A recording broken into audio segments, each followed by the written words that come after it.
같이 우리 성경을 들고 일어서시기 바랍니다. 봉독해 드릴 하나님의 말씀은 에베소서 5장 21절, 오늘 한 절만 설교하는데 오전에 설교했던 18절부터 연결해서 제가 21절까지 봉독해 드리겠습니다. 이것은 하나님의 말씀입니다. 술 취하지 말라. 이는 방탕한 것이니 오직 성령으로 충만함을 받으라. 시와 찬송과 신령한 노래들로 서로 화답하며 너희의 마음으로 주께 노래하며 찬송하며 범사에 우리 주 예수 그리스도의 이름으로 항상 아버지 하나님께 감사하며 그리스도를 경외함으로 피차 복종하라. 아멘. 네, 앉으시기 바랍니다. 오전 예배 시간에 이제 에베소서 5장 18절에서 연결되는 문장이잖아요. 지금 21절까지 한 문장인데, 이제 그동안에 5장 18절을 가지고 1시간 설교를 하고 그 다음에 시리즈로 14시간을 제가 설교를 했습니다. 주제 설교로. 왜냐하면 성령 충만이라고 하는 이 내용이 너무나 우리에게 중요하기 때문에, 보통 문제가 아니기 때문에 14시간 하고, 이제 19절에서 20절의 말씀에서 이제 그 분사절에 대한 이 부분을 제가 여러분들에게 말씀을 드렸습니다. 원문을 보지 않으면 그렇게 찾아내기가 힘든 그런 부분인데, 또 원문을 통해서 문장에 대한 구조를 제가 이제 설정을 해놓고 그다음에 이제 그렇게 말씀을 받습니다. 다시 말씀을 드리면 에베소서 5장 18절에서 21절까지가 한 문장입니다. 그 네 가지 절에서 주절이 18절입니다. 오직 술 취하지 말라. 이는 방탕한 것이 오직 성령으로 충만함을 받으라가 사실은 18절에서 21절 한 문장에서 주절이 바로 주된 절이 18절이거든요. 그 18절에서 본 동사는, 이 문장 안에서 본 동사는 받으라입니다. 충만해져라.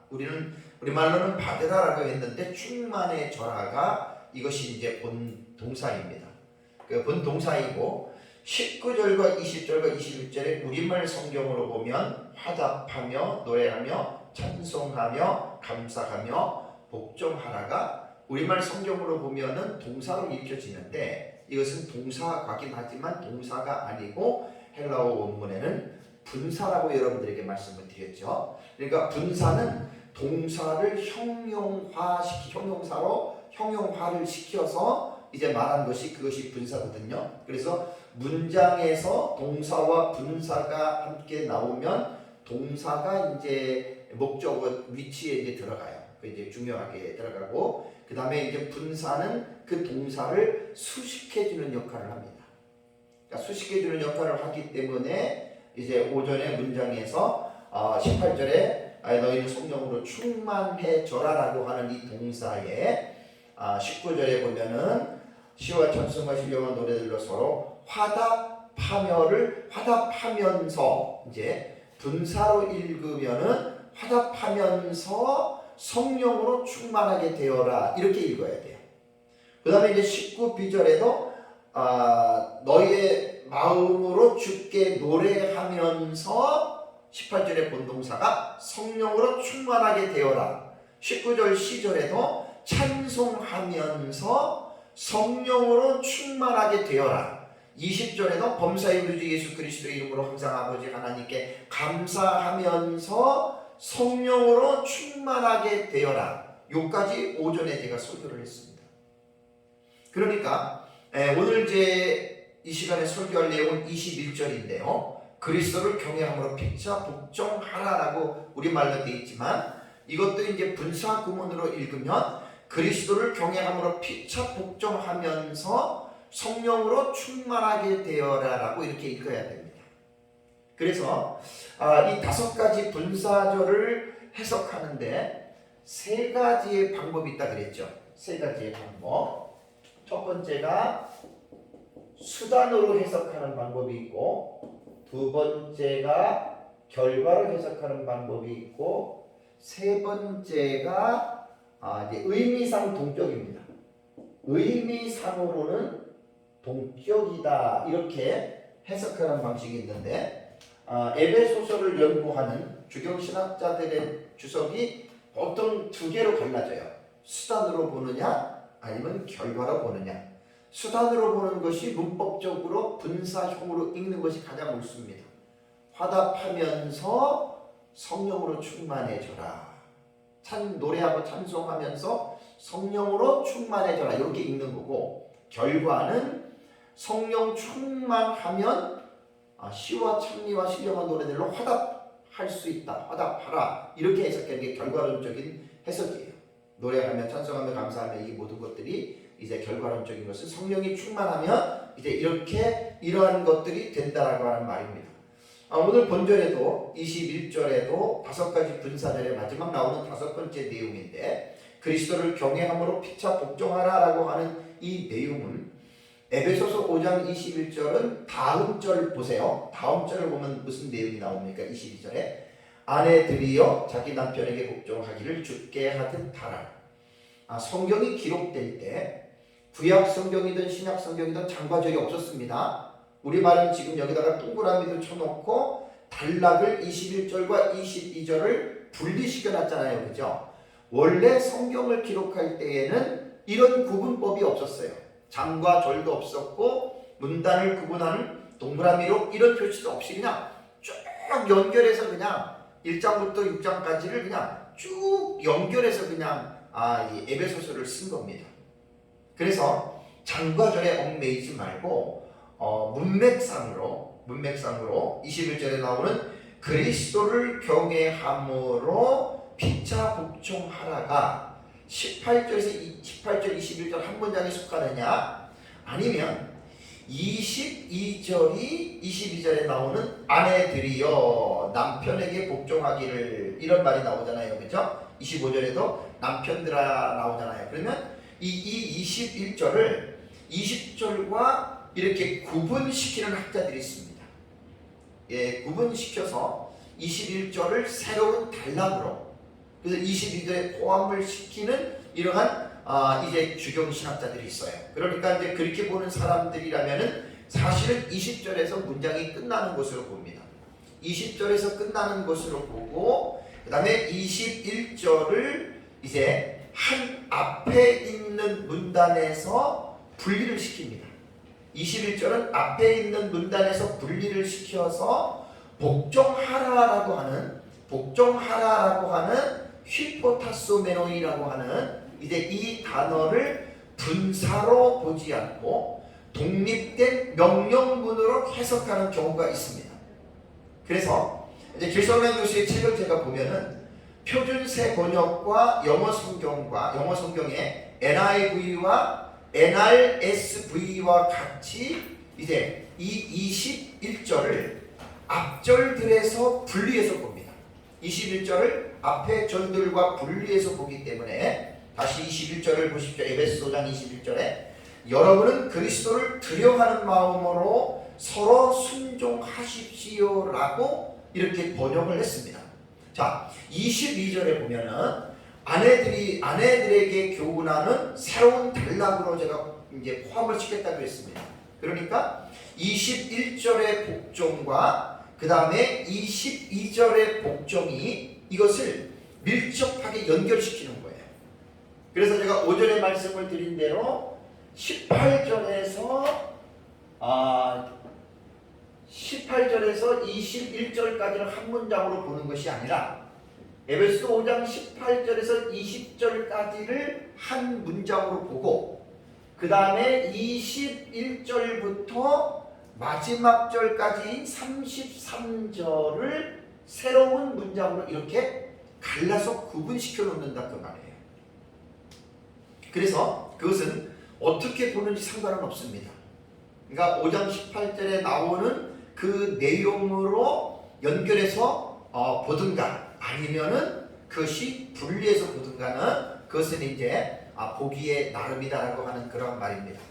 그래서 저는 그냥 22절 에베소서 5장 21절을 20절과 분리시키지 않고 5절에 말씀드린 대로 18절에 성령으로 충만하여져라라고 하는 그것이 주된 문장이라고 그랬잖아요. 그것이 주된 문장이고, 그 다음에 이제 21절까지를 한 문장으로 제가 이렇게 이제 보는 것이 저의 견해입니다. 그래서 이번 시간에는 이제 오전에는 19절, 20절에 분사가 네 가지가 나오잖아요. 분사가 화답하라, 그 다음에 주께 노래하고 주께 찬송하고, 그 다음에 20절에 하나님께 감사하라라고 하는 네 가지의 분사절을 제가 설교를 하고, 이번 시간에는 21절에 그리스도를 경외함으로 피차 복종하라라고 하는 이 의미가 이제 무슨 의미인지에 대해서 이 시간에 말씀을 드리려고 합니다.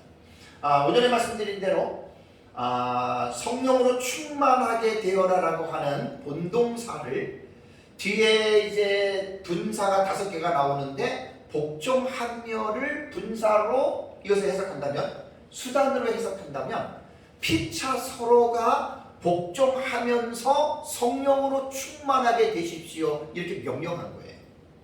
결과론적으로 해석하면 성령이 충만하면 성령이 충만한 사람들은 서로 상호 복종하는 삶을 살아간다. 이게 이제 결과론적인 해석이고, 세 번째 의미상 동격은 성령이 충만한 사람은 피차가 서로 복종하는 것과 같은 동격이다라고 하는 그러한 말입니다.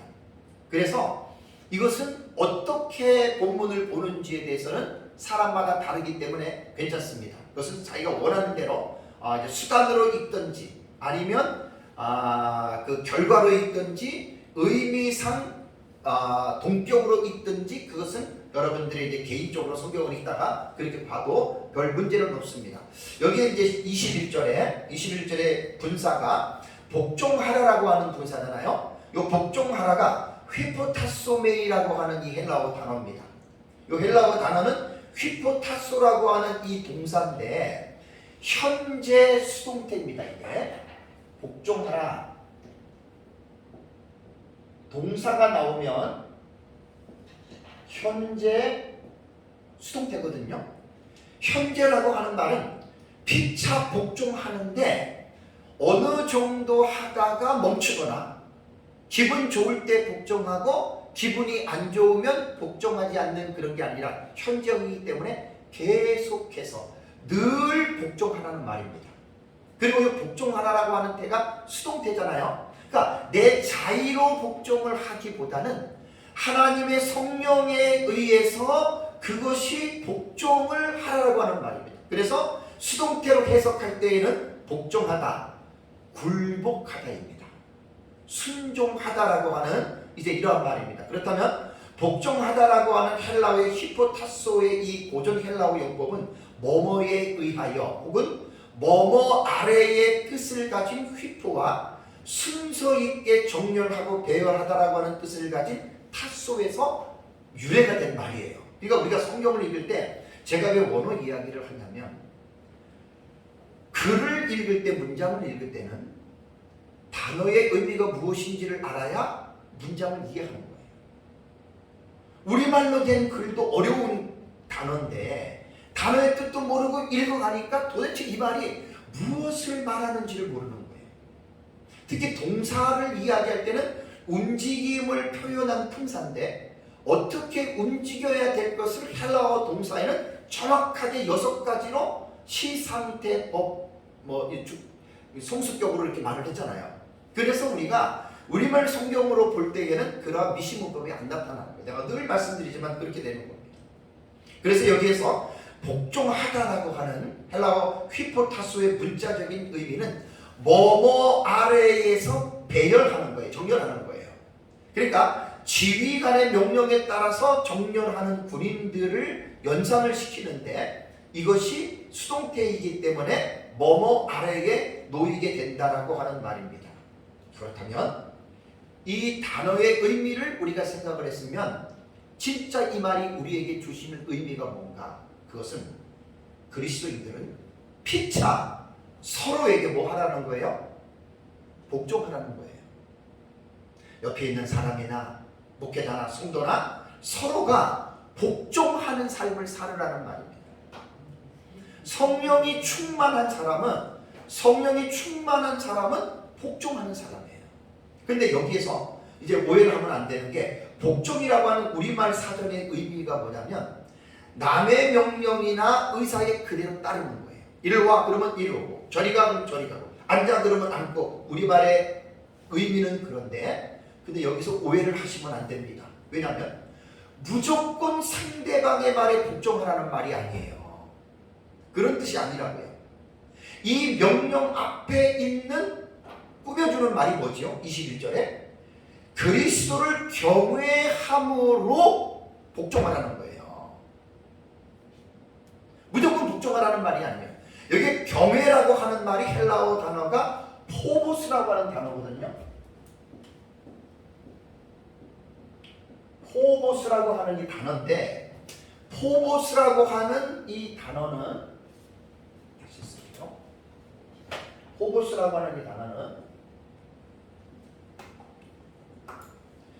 포보스라고 하는 이 단어는 공포심 혹은 두려움, 놀람, 경악, 공경, 존경, 경외로 번역이 된 단어입니다. 그러니까 경외라는 말이 우리말 뜻이 뭔 줄 아세요? 경외하라고 하는 말은 뭐냐면 공경하면서 두려워하라는 말이에요. 그러니까 우리가 예수 그리스도를 하나님을 우습게 생각하지 말고 하나님을 공경하라고 하는 말은 그 하나님에 대해서 예수 그리스도에 대해서 두려워하는 마음을 가지라는 말입니다. 여기에서 두려움이라고 하는 것은 어떤 공포심에서 오는 두려움을 말하는 게 아닙니다. 뭐 우리가 하나님의 말씀 안 지키면 벌 받아가지고 병 걸려가지고 사고 나서 죽는 그런 두려움이 아니고 존경하는 마음의 극치가 바로 두려움입니다. 하나님을 예수 그리스도를 존경하다 보면 그 존경이 우리가 아주 극치에 올라가죠. 정말 존경하는 마음이 올라가다. 그러면 그게 바로 afraid, 경외. 그러니까 예수 그리스도를 하나님을 우습게들 생각하면 안 됩니다. 경외라는 말이 그러한 뜻입니다. 그래서 21절에 피차 복종하라고 하는 말은 개인의 사적인 뜻과 요구에 그냥 개인이 하는 말에 무조건 복종하라고 하는 말이 아니에요.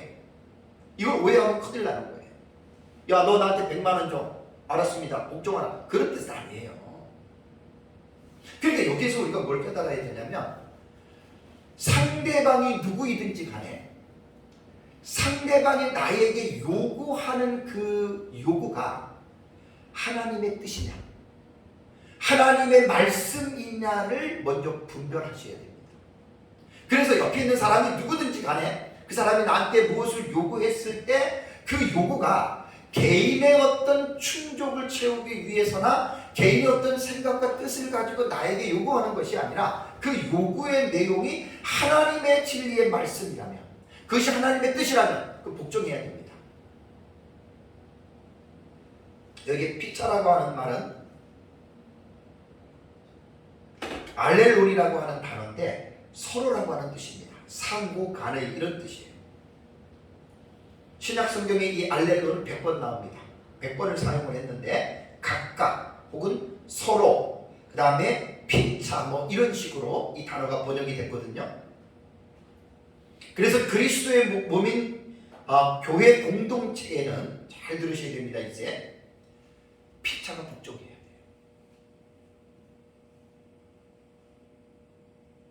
이게 지금 핵심입니다. 그리스도인은 너나 할 것 없이 서로가 뭐 하라고요? 복종하라. 이게 명령형 분사예요.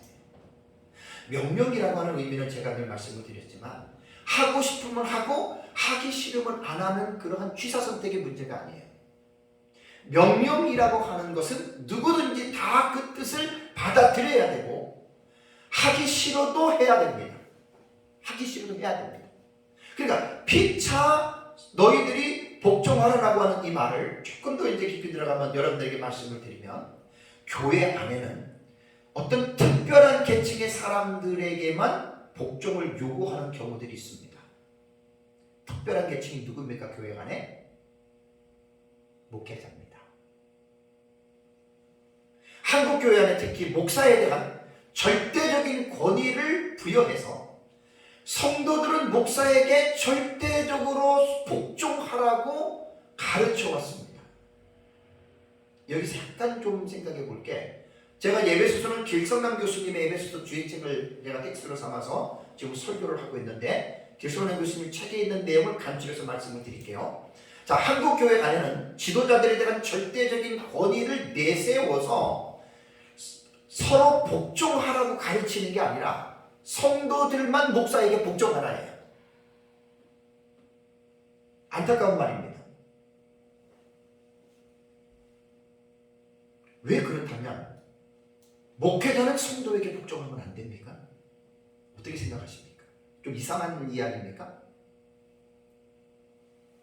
목회자도 성도들에게 복종해야 돼요. 길선의 교수님 책에 이걸 아주 깊이 있게 써놨어요. 그러니까 목사만, 목회자만 주의 종이고 하나님의 종이니까 목사에게는 순종해야 돼요. 목사에게 복종하지 않으면 그거는 벌 받는 거야. 그래서 성도들은 주의 종을 잘 대접하고 주의 종의 말씀에 순종해야 복을 받고 평화롭고 교회가 은혜스럽다라고 가르쳐 왔습니다. 자, 그런데 이 말은 틀린 말은 아닙니다. 왜냐하면 말씀을 가르치는 자를 배나 존경하고 복종하라고 성경이 히브리서에서 나옵니다. 그런데 목회자의 말이라는 것이 성도들이 이것을 분별하셔야 돼요. 목사가 여러분들에게 뭘 이렇게 하라고 여러분들에게 어떤 소스를 줬어요. 그럼 여러분들은 뭘 생각해야 되냐면 목사의 말이라고 무조건 복종하면 그건 큰일 납니다. 목사가 한 말이 그것이 과연 하나님의 말씀일까?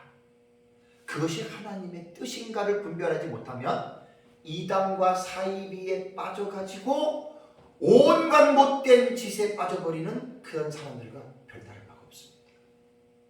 그러니까 중요한 것은 뭐냐면 목사의 말을 무조건 순종하라는 것이 아니라 목회자의 입에서 나오는 그 말이 하나님의 뜻과 하나님의 그 어떤 내용이라면 하나님의 말씀이라면 그때 여러분 그게 복종하라고 하는 그러한 말이에요. 자, 바꿔서 얘기해 볼까요?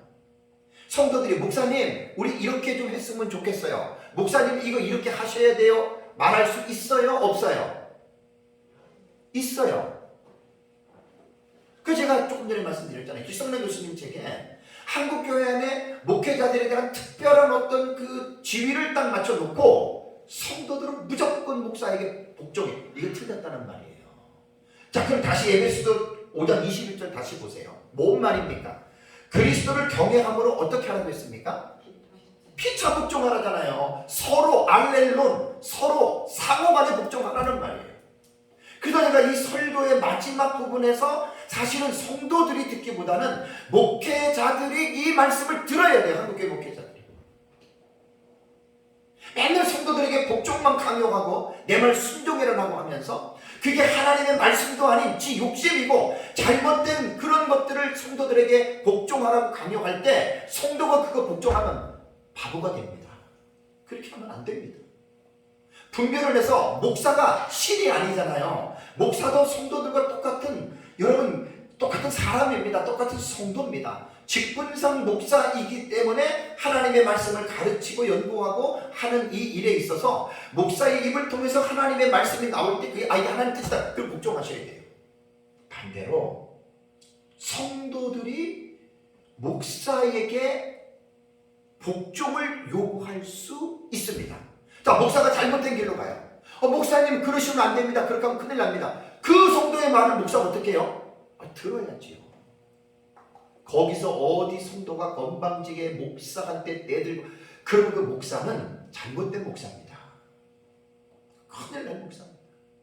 그러니까 성령으로 충만한 목사가 아니에요. 그런 사람들은.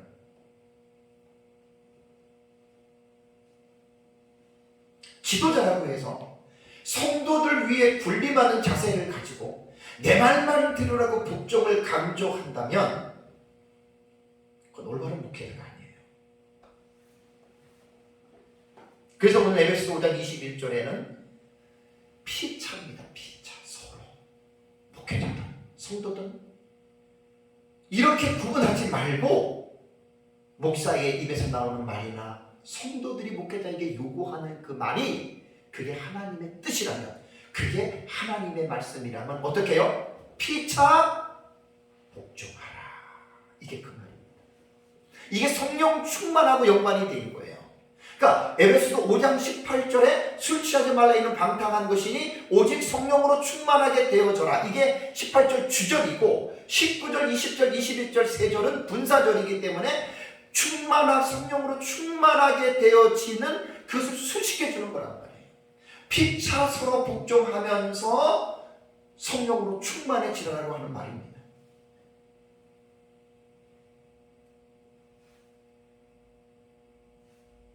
예수님은 공생의 사역에서 제자들에게 서로를 섬기고 종노릇하라고 하는 이 제자들을 말씀을 하셨는데 마태복음 20장을 한번 보실래요? 마태복음 20장 20절에서 24절.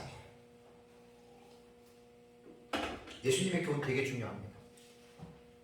제가 지금 복종에 대해서 아까도 말씀드린 대로 사실 성도들은 뭐 목회자에게 복종해야 된다 이거는 잘 알고 잘 교육을 받았고 한국교회가 그렇게 했어요. 근데 사실 목회자들이 오늘 제 설교는 목회자들이 귀담아 들어야 할 설교입니다. 뭐 유튜브에 제 설교가 나가니까 유튜브를 통해서 듣는 분들은 꼭 목회자들은 마음을 내려놓고 오늘 이 본문의 말씀을 깊이 은혜를 받아야 돼요. 이 말씀 은혜를 못 받으면 큰일 납니다. 자 보세요. 여기서 지금 예수님께서 제자들에게 말씀하신 제자도는 어떠한 내용이라면 서로를 섬기고 종노릇하라라고 예수님 말씀한 본문이에요. 지금 20절에서 뒤에 쭉 보면은 28절까지 내용이. 그런데 여기에서 서로 섬기고 종노릇하라고 하는 말은 뭐냐면 에베소서 5장 21절에 말한 것처럼 피차 복종하라는 의미와 같은 의미입니다. 자, 이 제자도가 나오게 된 배경은 20절에서 24절 내용은 이런 내용입니다. 20절 보시면 그때의 세베대의 아들의 어머니가 그랬죠. 여기서 세베대의 아들은 야고보와 요한입니다. 이 요한은 사도 요한입니다. 지난주에 제가 말씀을 드렸습니다. 야고보는 이 둘이 형제고 예수님과 사촌 관계예요. 지금 여기서 이 세베대의 아들의 어머니가 살로메라고 마리아와 이종 사촌관입니다. 그런데 그 아들들을 데리고 나와서 예수님께 절하며 무엇을 구하니 여기는 아들들도 같이 포함이 된 겁니다. 21절에 예수께서 이르시되 무엇을 원하느냐 이르되 그 두 아들의 어머니가 뭐라 그래요? 나의 이 두 아들을 주의 나라에서 하나는 주의 우편에 하나는 주의 좌편에 앉게 명하소서. 이 말이 뭐죠? 12제자들 중에서 예수님께서 이제 만왕의 왕으로서 혹은 그 다음에 이스라엘의 왕으로서 로마 제국의 치하에 지금 있는 우리를 해방시키고 예수님께서 이스라엘의 왕이 될 때 그때 우리의 두 아들 야고보와 요한을 우리로 말하면 우의정 좌의정으로 앉혀서 우리 아들들을 좀 크게 써주세요라고 하는 지금 이러한 말입니다. 그러니까 예수님이 그 말을 듣고 22절에 너희는 지금 구하는 것을 알지 못한다. 내가 마시려는 잔을 너희가 마실 수 있느냐? 이게 뭔 줄 아세요? 예수님이 지금 십자가의 순환을 앞두고 십자가에서 죽는 그 사명의 죽으심을 말하는 거예요. 이 십자가의 사명의 지금 죽으심을 말하는 것인데 너희가 지금 예수님이 말씀하신 것처럼 인류의 죄를 지금 대신 짊어지시고 내가 십자가에 죽을 수 있는 그 순환을 너희가 당당할 수 있느냐 그 말이거든요. 근데 이들이 그 말뜻도 모르고 말하되 할 수 있나이다 이렇게 말을 했습니다. 그래서 23절에 이르시되 너희가 과연 내 잔을 마시려니와 내 좌우편에 있는 주는 것은 내가 주는 것이 아니다라고 말을 했죠. 누가 주는 겁니까? 내 아버지께서 누구를 위하여 예비하셨든지 그들이 얻을 것이라. 이게 뭐냐면 우리 성경에서 하나님의 절대적인 주권을 믿으셔야 돼요. 기도 만능주의에 빠진 사람들은 마치 기도만 열심히 하면 모든 것들이 다 이루어지는 줄 착각하고 있어요. 천만에요. 하나님의 뜻에 어긋나는 기도는 아무리 기도해도 응답이 안 됩니다. 하나님의 뜻에 어긋나는 기도가 응답이 되면 그 사람 버립니다. 큰일 납니다, 여러분. 내 욕심을 추구하기 위해서 기도하는 게 아닙니다. 새벽 기도, 금식 기도, 철야 기도, 그 기도하는 목적이 뭐지요? 내 요구를 충족시키기 위해서만 기도한다면 그 사람은 다시 한번 생각해 봐야 됩니다. 율법의 귀를 돌이키고 하나님의 말씀을 생각하고 하나님의 말씀의 의미가 아닌 것들은 절대로 기도를 하지 마세요. 하나님의 구애도 주지 않습니다. 24절을 볼까요? 열 제자가 듣고 그 두 형제에게 대하여 어떤 감정을 가졌죠? 분이 여겼습니다. 왜 분이 여겼을까요? 그 사람입니다. 야, 야고보나 요한이나 베드로나 유다나 할 것 없이 시몬이나 모든 제자들이 똑같이 예수님을 따라다니면서 어떤 꿍꿍이 속에 있었냐면, 예수님이 지금 우리가 로마의 압제를 받고 있는데 예수님께서 그 초자연적인 일들을 많이 행하셨잖아요. 그래서 예수님이 로마를 쫓아내면, 우리가 이제 독립적인 이제 국가가 되면, 예수님이 이제 이스라엘의 왕이 되면 우리 12명 이제 자기들은 한 자리를 할 수 있는 그 탐심과 욕심입니다. 오늘날 교회 안에서 예수 믿는 목적이 예수 잘 믿으면 복 받고 부자 되고 잘 먹고 잘 살고 자식들 잘 된다. 똑같은 케이스예요. 무슨 예수를 믿으면 잘 먹고 잘 살고 복 받는 것만 생각하고 예수를 믿습니까? 그런 사람들은 예수가 뭔지 모르는 사람들이에요. 기복신앙이거든요. 마태복음부터 계시록까지 기록되는 신약성경 27권을 한번 읽어보세요. 예수 믿으면 물질적으로 현실적으로 복 받는 게 아니라 예수 믿는 것 때문에 사회적인 혜택을 못 받아요. 심지어는 매도받고, 심지어는 감옥에 가고, 심지어는 죽는 거예요. 그래서 네로 황제 때에 그리스도인들이 많이 순교당했습니다. 요한계시록을 기록할 때 도미티안 황제 때에도 그리스도인들이 예수 믿는 것 때문에 많이 죽었고 재산을 몰수당했습니다. 빌라델피아 교회 같은 경우는 그 적은 교회가 가난했는데 왜 가난한 줄 아십니까? 빌라델피아 안에 그 부자된 성도가 많지는 않지만 부자된 자들이 있었는데 예수 믿는 것 때문에 재산을 빼앗긴 거예요. 그러면서도 예수를 믿었다는 거예요. 그러니까 예수 믿는 목적이 부자되고 잘되고 자식 잘되고, 이거는 진짜 코미디도 그런 코미디가 없습니다. 그건 예수가 뭔지를 모르고 무당의 종교가 돼버린 거예요. 기독교. 맨날 복이나 빌리고. 여러분, 복 빈다고 하나님 무조건 복 주는 거 아니에요. 착각하면 안 됩니다. 그래서 여기에서 지금 예수님이 이제 이 말을 해놓고 이제 본질이 나옵니다. 본래의 본질이 나옵니다. 그게 뭐냐면 세상 나라의 윤리적인 기준과 하나님 나라의 윤리적인 기준은 다릅니다. 25절 볼까요? 25절에 예수께서 제자들을 불러다가 이르시되 뭐라고 말씀하시죠? 이방인의 집권자들이 그들을 임으로 주관하고 그 고관들이 그들에게 권세를 부리는 줄을 너희가 알거니와, 그 다음에 뭐라 할수 26절에 너희 중에는 어떻게 해요? 그렇지 않다는 거예요. 너희 중에는 그렇지 않아야 하나니, 그러면서 예수님이 하신 말씀이 너희 중에 누구든지 크고자 하는 자는 어떻게 하라고요? 너희를 섬기는 자가 되고, 그 다음에 너희 중에 누구든지 으뜸이 되고자 하는 자는 너희의 종이 되어야 하리라 라고 이렇게 말씀을 했다는 말입니다. 그러면서 28절을 보면 인자에 온 것은 섬김을 받으려 함이 아니요 도리어 섬기려 하고 자기 목숨을 많은 사람의 대속물로 주려 함이라고 예수님이 오신 목적을 분명하게 지금 밝히고 있습니다. 우리는 예수를 믿는데, 교회를 다니는데 어떤 예수를 믿습니까, 여러분들이? 도대체 어떤 예수를 믿습니까? 근데 예수 이름으로 기도하면 금이 나오고 은이 나오고 자식들이 잘 되고 그런 성공하는 그런 예수를 믿습니까? 대속물로 자신의 몸을 주신. 그리고 오늘 이 말씀 속에서는 어떤 의미가 있냐면, 이방인들의 통치자들은 세상 나라는 강압적으로 백성을 다스립니다. 위에 있는 사람이 막 그냥 아래 사람들을 무자비하게 다스립니다. 돈도 뺏고 그 사람을 고통을 주고, 고위 관리들도 마찬가지입니다. 백성들을 억압합니다. 이게 세상 나라입니다. 지금도 그렇지 않습니까? 그런데 우리 여기에 관심 있는 사람, 우리 교회는 하나님의 나라의 백성들이거든요. 하나님의 나라는 그런 세상 나라랑 다르잖아요. 분명히 26절에도 너희 중에는 그렇지 아니하나니 그랬잖아요. 너희 중에는 그렇지 않다고. 이걸 지금 깨달으셔야 돼요. 교회를 다니면서 교회 안에서 말씀을 제대로 배우지 않으면 세상의 가치관과 똑같은 가치관을 교회를 다니면서 성도들이 지금 그걸 닮아가고 있고 추구하고 있다는 말이에요. 얼마나 불쌍한 일인 줄 아십니까?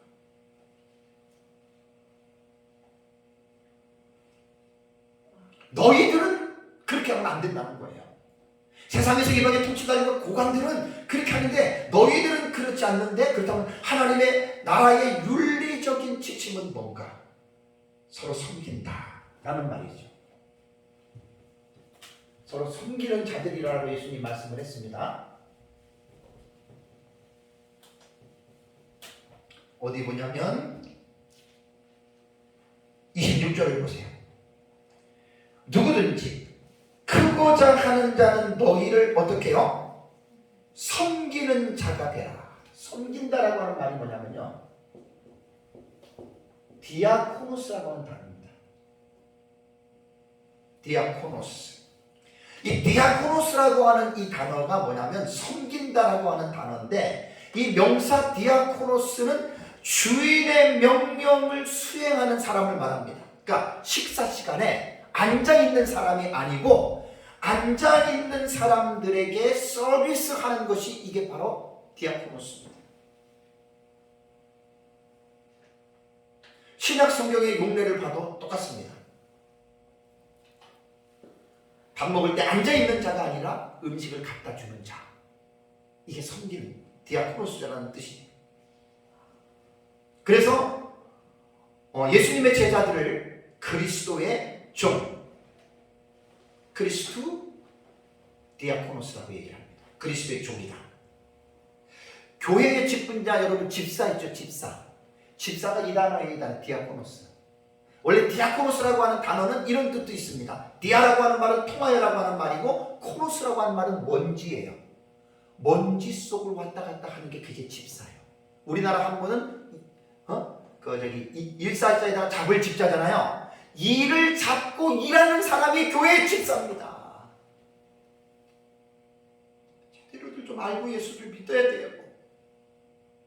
나는 집사다, 나는 장로다, 나는 목사다, 이런 걸 자랑하는 게 아니에요. 직분은 전부 다 여러분, 이 디아코노스 섬김입니다. 섬김. 세상 나라 사람들은 위에 있는 사람이 함부로 아래 사람을 다스리고 학대하고 억압하는데, 너희들은 제발 그렇게 하지 말아라는 말입니다. 아까 제가 복종에 대한 개념에서 교회가 내는 은연 중에 지도자 그룹인 목회자 그룹을 특별하게 해서 주의 종이다, 하나님의 종이다, 그래서 하나님의 종을 떠받들잖아요. 여러분, 이건 성경이 아닙니다. 이건 성경이 아니에요. 그러니까 피차 복종하라라고 하는 설교를 목회자들이 못하는 거예요. 왜? 목사인 자신도 제가 성도들 여러분들한테 복종해야 돼요. 내가 잘못 생각하고 잘못 갈 때, 여러분들 목사님 그거 아닙니다, 성경의 뜻이 그게 아닙니다, 그 목사 복종해야 되는 거예요. 근데 이런 것들을 목사들이 설교하기를 꺼려하잖아요. 제가 지금 에베소서 주의 설교를 하고 있기 때문에 한 절 한 절을 샅샅이 지금 설교를 하고 있기 때문에 그냥 이거를 넘어가지 않는 거예요. 섬기는 자가 되어야 됩니다. 이게 복종하는 자세라고 그 말이에요. 다음에 두 번째는 27절 볼까요? 27절에 너희 중에 누구든지 으뜸이 되고자 하는 자는 너희의 뭐가 되어야 하리라? 종이 되어야 하리라. 종이라고 하는 말은 여러분들이 헬라어 많이 들었어요? 둘로스입니다. 둘로스입니다. 둘로스. 종이라고 하는 단어는 둘로스예요.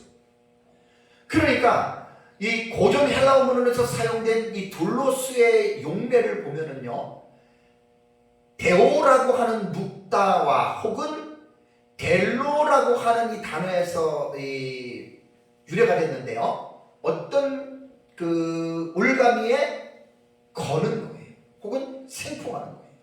그래서 원래 이 둘레스는 노예나 종을 가르칩니다. 여러분, 종이 뭔 줄 아십니까? 종의 뜻이? 이게 좀 보통 말이 아니에요.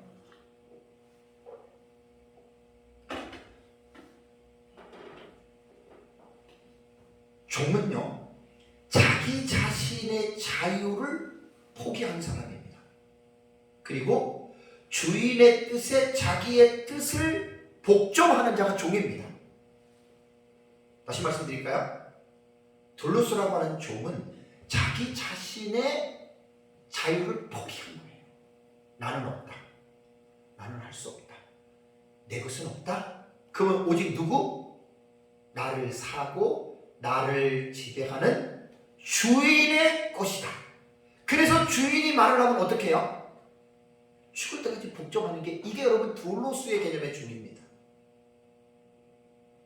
그래서 대체로 이 노예의 삶은 집안일이나 공무나 노동과 봉사가 강요되는 이러한 그 사람이었거든요. 헬라어의 종의 어구는 몇 가지 단어들이 있어요. 제가 한 15년, 17년 전인가 우리 그 18단지에 있을 때 설교했잖아요. 헬라어 그때 단어를 제가 5개인가 6개 헬라어 단어가 있어요. 휘페레테스라던가 뭐 이런 단어들이 한 6가지 정도가 있는데, 거기에서 둘로스라고 하는 이 종이라고 하는 이 단어는요, 종들 치고 가장 저급한 종이에요. 그야말로 종들 치고 제일 형편없는. 모세도 하나님의 집에서 사원이라고 불렀잖아요. 이 둘로스가 아니에요. 그런 종하고 여기서 말하는 둘로스는 전혀 다릅니다. 그래서 바울 서신을 보면 누구의 종 바울은 이렇게 말을 했어요. 바울이 예수 그리스도의 종, 크리스토 둘로예요. 크리스토스 둘로스. 그러니까 예수 그리스도의 종을 바울은 정말 자랑했습니다. 이 말은 뭐냐면, 예수님 앞에서 나는 내 것을 주장하지도 않고 내 자유를 포기하고 난 아무것도 없다. 오직 나의 주인은 누구? 예수 그리스도다. 나는 예수 그리스도 앞에서는 절대 내 것을 내 것이라고 하지도 않고, 뭐 시간이나 건강이나 물질이나 목숨까지도 내 것이라고 나는 여기지 않고, 나는 예수 그리스도의 온전한 노예다, 온전한 종이다. 예수님이 하신 말씀이 이런 거예요. 너희들끼리는 크고자 하려고 하면, 지금 왜냐면 제자들이 그 속내를 다 드러냈잖아요. 세베대의 아들의 어미가 주의 나라에서 우리 아들을 좌편에 우편에 내려놓고 나머지 제자들도 분해를 했다라고 하는 뭐냐면, 그들이 속내가 크고 싶은 거예요. 종이 되는 게 아니고 높은 자리에 올라가기를 원했다는 거예요. 예수님이 그걸 간파하신 거예요. 그래서 예수님이 세상 나라는 그렇게 가지만 하나님의 나라는 그런 나라가 아니야. 너희들 중에 크려고 하지, 다 크려고 그러잖아요. 다 예수님 왕자에 앉으면 전부 다 자기들 높은 데 앉으려고들 그런 꿍꿍이 속을 다 가지고 있었잖아요. 정말 너희들이 그런 자가 되기를 원한다면 너희는 서로 뭐가 되라? 종이 되라. 여러분, 종이 쉬운 줄 아십니까? 종이 쉬운 게 아니에요. 당장 옆에 있는 사람 종로로 한번 해보세요. 일로 와, 저리 와, 옷 갖고 와, 발 닦여줘. 여러분, 그게 예수님은 빌립보서 2장에 보면 죽기까지, 십자가에서 죽기까지 복종했다 그랬죠. 그죠? 하나님의 뜻이 뭔 줄 아세요? 예수님이 죽으셔야 돼요. 인류의 모든 죄를 그 28절에 대속물로 주려 함이라는 말이 나오죠. 이 대속물이라고 하는, 위트롤이라고 하는 이 단어는 몸값을 지불하여 해방시키고 곧 속죄의 방법을 말하는 거예요. 그러니까 예수님은 이 세상에 오신 것이 이 세상의 모든 죄인들을 죄에서 해방시키기 위해서 자신의 몸을 대신 속죄하는 대리적 대물로 십자가에서 예수님이 죽었다는 말이에요. 예수님이야말로 죄인된 우리를 사랑하시고 죄인된 우리의 죄 때문에 하나님 아버지 앞에 절대적으로 그분은 복종하신 분이십니다. 요한복음 13장 11절 15절 아시죠? 세족시. 예수님은 제자들에게 주와 선생이 됐습니다. 이제 십자가에 죽으시기 며칠 남겨놓고 제자들을 앉혀놓고 수건을 허리춤에 차고 제자들의 발을 씻겨주시기 시작했습니다. 뭘 지금 우리는 볼 수 있죠? 예수님의 제자들을 섬기는 거죠. 어떻게 보면 복종의 의미가 들어가 있는 거예요. 누가? 예수님이. 누구에게? 제자들에게.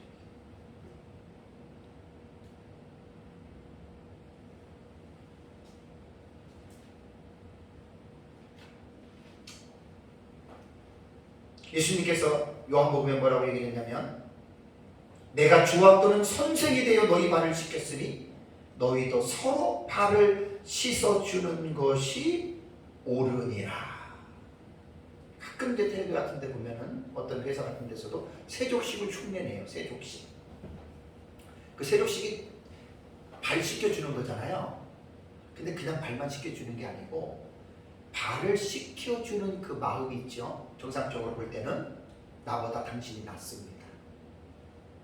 내가 당신의 발을 씻겨주는 나는 종입니다. 이런 뜻이에요. 그런 마음을 가지고 사람들을 대하라는 말이지, 세족식에서 앉아놓고 발만 닦여준다고 그 세족식 아닙니다. 대단히 착각하고 있는 겁니다. 지금 제가 본류의 말씀은 에베소서 5장 지금 21절입니다. 그리스도를 경외함으로 피차 복종하라입니다. 본질은 여기에 있는 겁니다. 5장 21절에 피차 복종하라는 겁니다.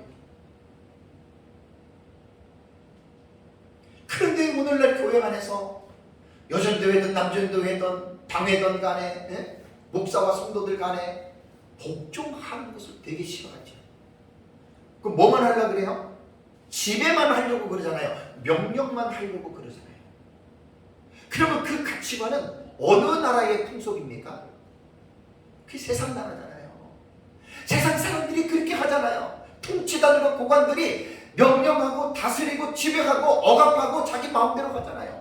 여러분, 그러한 세상의 가치관이 오늘날 교회 안에 들어와서 목사가 장로에게 명령하고 장로가 안수집사에게 명령하고 안수집사가 집사들에게 명령해서 수직적인 위치에서 이렇게 해라 저렇게 해라 이렇게 해라 저렇게 해라.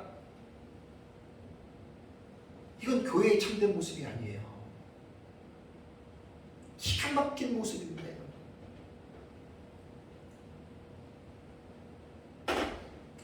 그분들이 하나님의 뜻을 가지고 그렇게 한다면 괜찮아요. 근데 하나님의 뜻으로 하는 게 아니라 전부 다 지 생각입니다. 전부 다 지 하고 싶은 대로 하는 겁니다. 그런 것을 복종하면 안 됩니다. 그런 것을 복종하면 안 됩니다. 그래서 제가 말씀드렸잖아요. 아까도 목사의 말에 복종할 때는 목사의 입에서 나오는 말이 무슨 내용이냐를 보셔야 돼요. 컨텐츠를 봐야 돼요. 무슨 내용이냐. 그것이 하나님의 말씀이라면 그때 복종하셔야 돼요. 근데 목사가 하나님의 말씀이 아닌 것을 말하면 그 복종하면 안 돼요. 오늘 사실 설교의 마지막 부분은 이 내용입니다. 피차라고 하는 단어입니다. 알렐론, 서로, 상호간에. 성도들은 사실 웬만한 건 다 합니다. 복종하는 건 다 압니다. 특히 주의 종에게 복종하는 건 다 압니다. 근데 주의 종에게만 복종하는 게 아니라 옆에 있는 성도들끼리도 서로입니다. 서로 섬겨주고 서로 복종해주는 삶을 살아가라고 하는 것이 오늘 에베소서 5장 21절에서 하는 교훈의 내용이라는 거예요. 사랑하는 성도 여러분, 에베소서 5장 21절은 그리스도를 경외함으로 피차 복종하라 분사 명령형입니다. 그리스도인의 공동체인 교회는 특정한 그룹이나 특정한 사람이 존재하지 않습니다.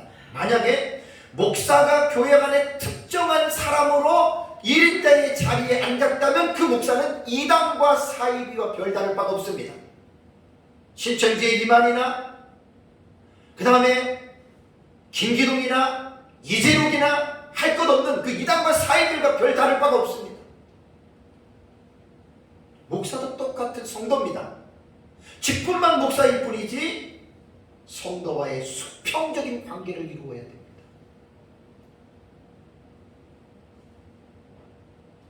그래서 교회 안에 이런 특정한 그룹이나 사람을 세워놓고 마치 그 사람이 하나님 자리에 앉아가지고 모든 사람들을 좌지우지 쥐락펴락하는 어떤 상하의 위계 질서를 만들어놓고 교회를 끌고 간다면 그건 진정한 교회가 아닙니다.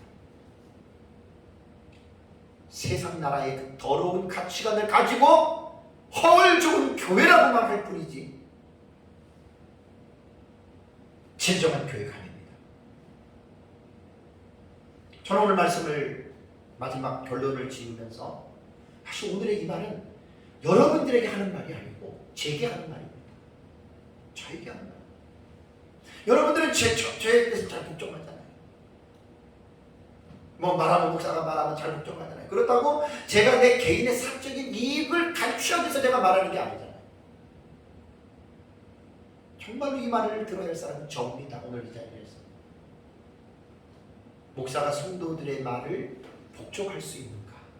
오늘 에베소서 5장 21절의 말씀이 그 말입니다. 그리스도를 경외함으로 피차 복종하라. 이것을 복종하라라고 하는 말이 분사라 그랬어요. 분사를 분사식으로 읽으면 그리스도를 경외하면서 경외하면서 피차 복종하면서 성령으로 충만하게 되어라 이 말입니다. 이게 수단으로 읽는 것이고, 결과로 읽을 때는 성령이 충만하면 피차에 복종하는 삶을 산다. 이것을 의미상 동격으로 읽으면 성령이 충만한 것과 그 다음에 피차 복종하는 것은 같은 것이다. 어떻게 읽어도 상관없습니다. 중요한 것은 오늘 이제 마지막에 이 5장 21절의 말씀처럼 저도 여러분들도 피차입니다. 사람 골라가면서 이 사람은 나보다 나으니까 내가 복종하고 이 사람은 나보다 못하니까 이 사람 말을 복종하는다. 아닙니다. 사람이 중요한 게 아니라 그 사람 속에서 나오는 말이 그게 하나님의 뜻이냐, 그게 하나님의 말씀이냐. 그래서 하나님의 말씀이라면 어린아이를 통해서라도 그 말을 들어야 돼요. 부모가 못된 일을 하려고 할 때 애가 엄마 아빠 그렇게 하면 안 돼요. 그거 복종해야 됩니다. 사람을 보지 마시고 그 말의 내용이 하나님의 뜻이라면 사람 구분하지 말고 복종해야 됩니다. 그래서 목사가 제일 힘든 성도들의 말도 들어야 되고 아내의 말도 들어야 되고 자식의 말도 들어야 되는데 그 말이 하나님의 뜻이라면, 하나님의 말씀이라면.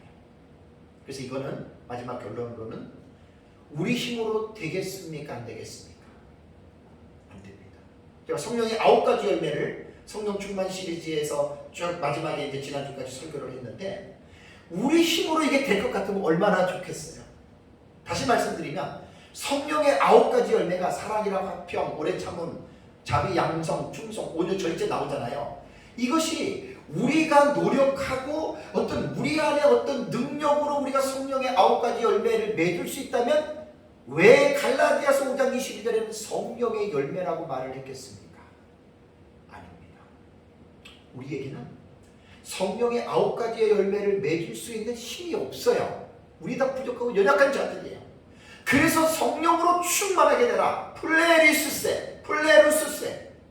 성령으로 충만하게 되면 성령의 9가지 열매 맺는 삶을 살아갈 수가 있고, 오늘 이제 오전에 말씀드린 대로 성령에 충만하면 시와 찬미와 신령한 노래들로 화답할 수 있고, 이건 결과론적이에요. 그 다음에 주께 노래하고 찬송할 수 있고, 성령으로 충만하면은 항상 하나님 아버지께 감사할 수 있고, 성령으로 충만하면 오늘 말씀처럼 피차서로 복종할 수 있다. 이런 삶을 살아가시기를 주님의 이름으로 축복합니다. 다 같이 기도하겠습니다. 오늘 들은 말씀을 생각하면서